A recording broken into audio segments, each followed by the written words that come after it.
Today on 2 Minutes with Tom, what I'd like to do is talk about reaching your goals and getting started. I've had a lot of clients over the last couple of weeks tell me they've started about reaching their goals, but they've actually never reached them, and they're really getting down about that and they're losing confidence. So today what I'd like to do is talk about 2 ways of not to actually start off in setting goals and 2 ways to get started to actually give yourself the best chance of being successful. So first of all, let's start with the ways you should not start when you're goal setting. Number one is make sure the goal is not too big. I've had too many people talk about they like to accomplish X, and it's so big and so audacious, it's unrealistic, and they're setting themselves up for failure. So if you've never been in business and you've never actually been an entrepreneur before, maybe making $1 million in your first 6 months might not be the most realistic thing. Or if you've never run before, saying I want to run a marathon in 4 months is probably not the best thing to do.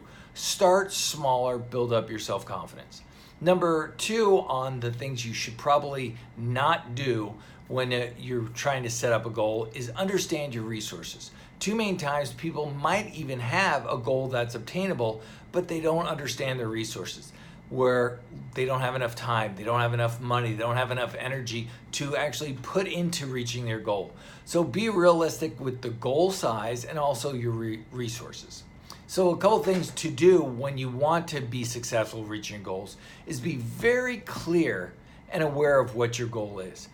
What your goal is, how big it is, and put a timeline on it, when you're going to start and when you're going to end.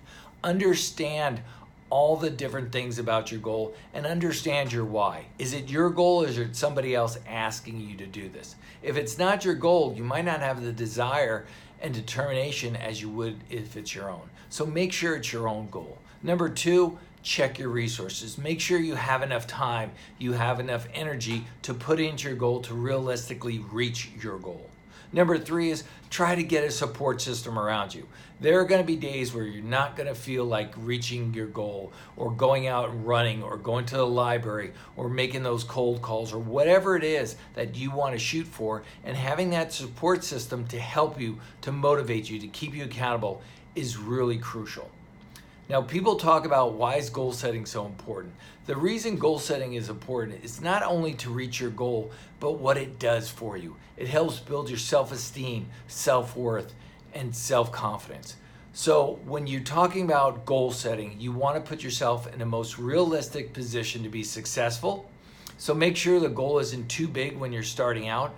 Understand your resources and really put a support system together to understand and to help support you. By doing this, you will again work on your self-esteem, self-confidence, and self-worth. Let's start small, let's build up, and then over time, we can really build this to being what you'd ultimately like.